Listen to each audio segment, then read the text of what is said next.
Hello students, आज मैं आपको 4.4 क्लास 7 की शुरू करा रही हूँ। इसको ध्यान से देखो।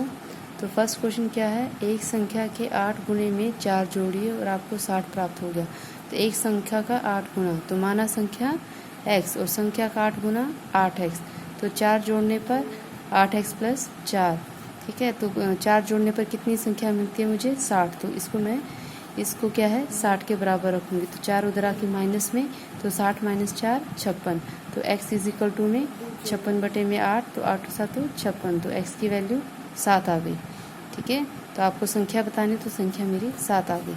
अब सेकंड पार्ट देखो, एक संख्या का 1/5 घटा 4 तो माना संख्या x और संख्या का 1/5 यानी x बटे में 5 और घटा 4, यानी इसमें से अगर मैं 4 घटा करूँ तो मुझे क्या है 3 देता है। तो 3 के बराबर हो जाएगा, ठीक है। यानी x बटा में 5, 4 उधर आके प्लस हो जाएगा। तो 4 और 3 7। अभी मेरा 5 क्या भाग में, तो इधर आके गुना में हो जाएगा। तो x इक्वल टू 7 गुना में 5 35 आंसर, ठीक है। आगे सी पार्ट, यदि मैं किसी संख्या का 3/4 लेकर उसमें 3 जोड़ूँ तो 3/4 लेंगे पहले। तो माना संख्या x और संख्या का 3/4 मतलब 3 बटा में 4x। अब 3 बटा 4 में 3 जोड़ूँ तो मुझे 21 प्राप्त होता है। तो 3/4 प्लस 3 इक्वल टू में 21। तो 3 इधर आके माइनस हो जाएगा। 21 माइनस 3 18। अब 4 यहाँ भाग में, तो इधर आके गुना, और ये 3 गुना में, तो इधर आके भाग हो जाएगा। तो 3 एक 3 6 18, तो 6 4 24। तो संख्या मेरी 24 आ जाएगी, ठीक है। आगे डी पार्ट, जब मैंने किसी संख्या के दुगने में से 11 को घटाया तो संख्या का दुगना तो माना संख्या x और इसका दुगना करूँगी तो 2x, और इसमें से अगर 11 घटाए तो मुझे 15 मिलेगा। यानी 2x माइनस 11 इक्वल टू में 15। तो 11 माइनस का तो इधर आके प्लस, तो 15 प्लस 11 26। तो ये इधर आके मल्टीप्लाई में, तो इधर आके डिवाइड। तो 2 को 26 से डिवाइड करेंगे तो 13 आंसर आ गया। तो ये आपका आंसर x की वैल्यू 13 आ जाएगी। अब ई पार्ट देखो, मोना ने 50 में से अपने अभ्यास पुस्तिका संख्या के तिगुने को अभ्यास पुस्तिका की संख्या के तिगुने से, तो क्या है, अब पहले मैं अभ्यास पुस्तिका की संख्या निकालूंगी, मतलब उसका क्या है प्राइस निकालूंगी। तो मान उसका क्या मैंने मान लिया और उसका 3 गुना करा तो 3x हो गया। अब क्या है, मेरे पास 50 थे, 50 में से इसका 3 गुना माइनस करूँगी तो मेरे को 8 मिलेगा, ठीक है। तो जैसे जैसे बोला है वैसे वैसे लिखते जाएंगे। अभी 50 के आगे कोई साइन नहीं है तो प्लस का हुआ, तो इधर आके माइनस। तो 8 माइनस 50 आपका 42 आ जाएगा माइनस का, क्योंकि माइनस का नंबर बड़ा है इसलिए माइनस में आ जाएगा। और ये भी माइनस है तो माइनस से माइनस मैंने कट कर दिया। तो x इक्वल टू में 3 यहाँ पर मल्टीप्लाई में, तो इधर आके डिवाइड। 3 को 42 से भाग करूँगी तो 14 आंसर आ जाएगा। तो x की वैल्यू 14। आगे एफ पार्ट, ठीक है। अब क्या, इबेन हल एक संख्या सोचती है, उसमें 19 जोड़कर और उस जोड़ को 5 से भाग देती है तो 8 प्राप्त होता है। तो माना संख्या x सोचा, x में 19 जोड़ा, फिर उसको मैंने 5 से भाग करा तो मेरे को 8 मिलेगा। अब ये 5 देखो जैसे बोला है वैसे लिखा। अब 5 या भाग में, तो इधर आके गुना में हो गया। तो ये 8 मुझे 40 के बराबर हो गया। यानी x प्लस में 19 इक्वल टू में 40। अब 19 क्या है मेरा प्लस का, तो इधर आके माइनस। 44 माइनस 19 21। तो आपका 21 आंसर आ गया, ठीक है। अब जी पार्ट देखो, अनवर एक संख्या सोचता है और इस संख्या के 5/2 में से, यानी संख्या का पहले 5/2 करेंगे तो 5/2x हो गया, क्योंकि मैंने माना संख्या x है तो इसका 5/2 करेंगे। अब 5/2 में से 7 क्या है निकालने पर परिणाम 23 आएगा। निकालना मतलब माइनस कर देंगे, इक्वल टू में 23। अब -7 इधर आके प्लस हो जाएगा, तो ये 30 हो जाएगा। अब ये 2 क्या है भाग में, तो इधर आके गुना, और 5 गुना में इधर आके भाग। तो 5 6 30, 6 दूनी 12। तो x की वैल्यू 12 आ गई, ठीक है। आगे दूसरे का, ये अध्यापिका बताते हैं कि किसी कक्षा में विद्यार्थियों द्वारा प्राप्त किए गए अधिकतम अंक प्राप्त किए न्यूनतम अंक के दुगने में जमा 7 है। मतलब अगर जैसे विद्यार्थी जिसके सबसे कम अंक आए हैं उसको मैं 2 से गुना कर दूँ और उसमें 7 जोड़ दूँ तो जो जिसके सबसे ज़्यादा अंक आए उसके बराबर हो जाएंगे, ठीक है। तो जो चीज़ पता नहीं वो मान के चलेंगे। तो माना न्यूनतम है अंक x का मैंने क्या है न्यूनतम अंक का दोगुना करा और उसमें 7 जोड़ दिए तो मेरा 87 के बराबर आ जाएगा, ठीक है। क्योंकि 87 क्या है प्राप्त किए गए अधिकतम अंक है, ठीक है। या तो मैं कहूँ कि भी मैंने न्यूनतम अंक को 2 से गुना कर दिया और 7 जोड़ दिए तो सबसे ज़्यादा अंक आ गए, या फिर कहूँ कि भाई 87 सबसे ज़्यादा है, तो दोनों चीज़ सेम है तो दोनों को हम बराबर रखेंगे। ठीक है, तो 7 यहाँ प्लस है तो इधर आके माइनस, 87 माइनस 7 80, तो 2 इधर से डिवाइड करेंगे तो एक्स की वैल्यू 40। ठीक है, तो तो आपके न्यूनतम अंक आ जाएंगे 40। अगला बी पार्ट देखो, एक समद्विबाहु त्रिभुज के आधार कोण बराबर है। समद्विबाहु त्रिभुज क्या होती है? जिसकी दो भुजाएं समान होती हैं। जो भुजाएं समान होती है तो उनके कोण भी समान होंगे, तो क्या आएंगे? शीर्ष। देखो ये क्या है, ये मेरे पास त्रिभुज है, ठीक है, तो ये मेरे पास क्या है? समान है, और ये मेरे पास शीर्ष कोण कहेंगे।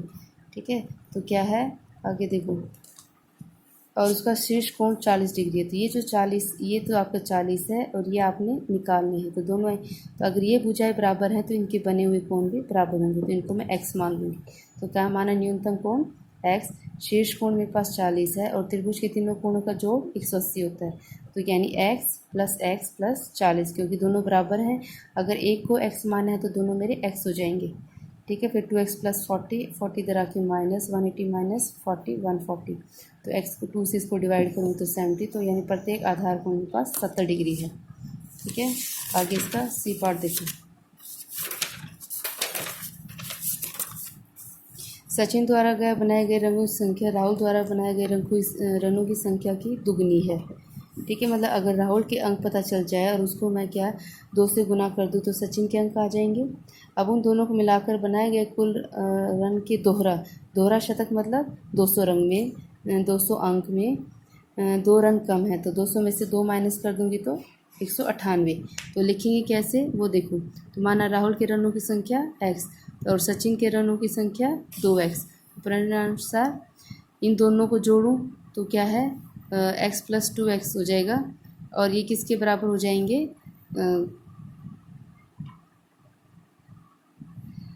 200 माइनस 2 में से, दोहरे शतक में से 2 कम है। ठीक है, तो इसने बोला है ना कि भाई देखो कि दोनों द्वारा मिलाए गए कुल रंग, यानी दोनों के अंकों को अगर मैं जोड़ दूँ तो दोहरे शतक से 2 कम है।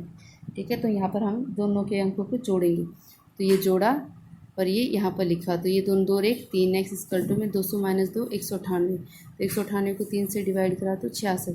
तो राहुल के रन मेरे 66 हैं क्योंकि x की वैल्यू 66 आई है, और सचिन के 66 इंटू में 2 132 है।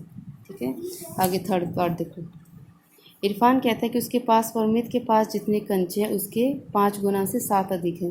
मतलब अगर परमित के कंचे पता चल जाए तो उसको मैं 5 से गुना करूँगी और उसमें 7 जोड़ दूँगी तो इरफान के कंचे आ जाएंगे।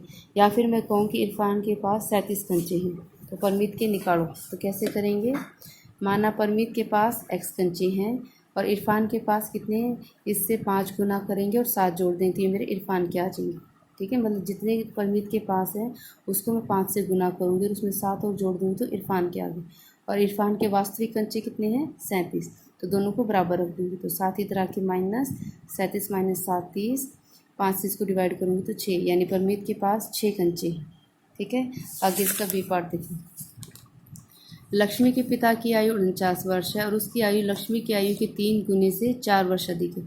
या तो मैं कहूँ कि भी लक्ष्मी के पिता की आयु 49 वर्ष है, या मैं कहूँ कि भी अगर मुझे लक्ष्मी की आयु पता चल जाए तो उसको मैं 3 से गुना कर दूंगी और 4 जोड़ दूंगी तो उसके पिता की आयु आएगी। तो कैसे लिखेंगे वो देखो, माना लक्ष्मी की आयु x वर्ष और उसके पिता की आयु इसका 3 गुना और उसमें 4 जोड़ देंगे तो 3x प्लस 4, और उसके पिता की वास्तविक आयु 49। तो ये दोनों चीज़ें बराबर हैं तो बराबर रखेंगे, 4 इधर आके माइनस, तो 3x इक्वल टू में 45 आ जाएगा। ठीक है, इसके बाद x इक्वल टू में 3 मेरा क्या डिवाइड में आ जाएगा तो 15, यानी लक्ष्मी की उम्र कितनी हो जाएगी? 15 वर्ष हो जाएगी। ठीक है, यही आपने निकालना था। अब इसका सी पार्ट देखो।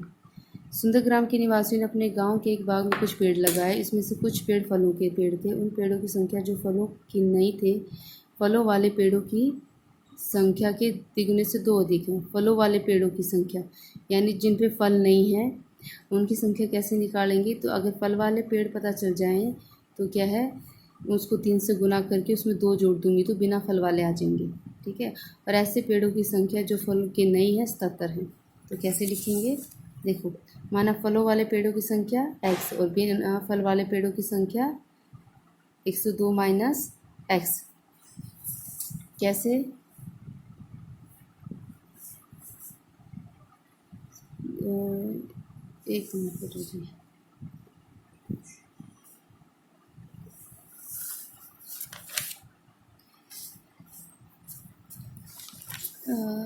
ये आप ट्राई करो ज़रा।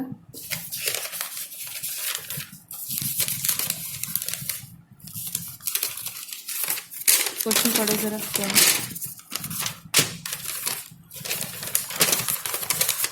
ये हम निकाल लेते हैं। क्या क्वेश्चन है? यदि पेड़ों की संख्या फलों के से की नहीं है जो 77 हैं, तो लगाए गए फलों के पेड़ों की संख्या निकालनी है। तो क्वेश्चन दोबारा पढ़ो ज़रा ध्यान से। लोगों ने क्या है, कुछ पेड़ लगाए जिसमें से कुछ फल के हैं और कुछ बिना फल के हैं। तो जो पेड़ों की तो फलों वाले पेड़ों की संख्या के तिगुने से 2 अधिक हैं। तो माना फलों वाले पेड़ों की संख्या x हो जाएगी। तो यहाँ आप लिखोगे माना फलों वाले पेड़ों की संख्या, माना फलों वाले पेड़ों की संख्या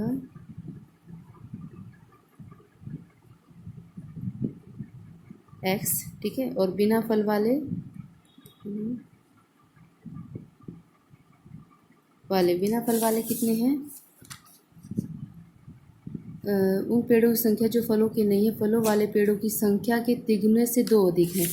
तिगुने से यानी इसको हम 3x से 2 अधिक है, ठीक है। आगे, यदि ऐसे पेड़ों की संख्या जो फलों के नहीं हैं 77 अधिक है, ठीक है।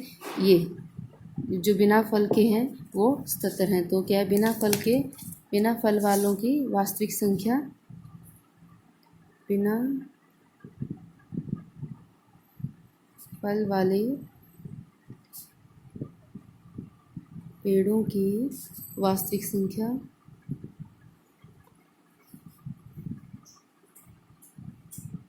77। अब इन दोनों को इक्वल रखेंगे तो प्रश्नानुसार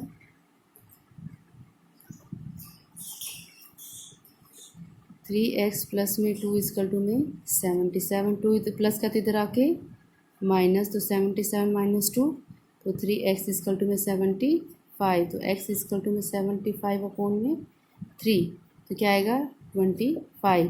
तो x इक्वल टू में 25, यानी फल वाले पेड़ों की संख्या कितनी है मेरे पास? 25, ठीक है।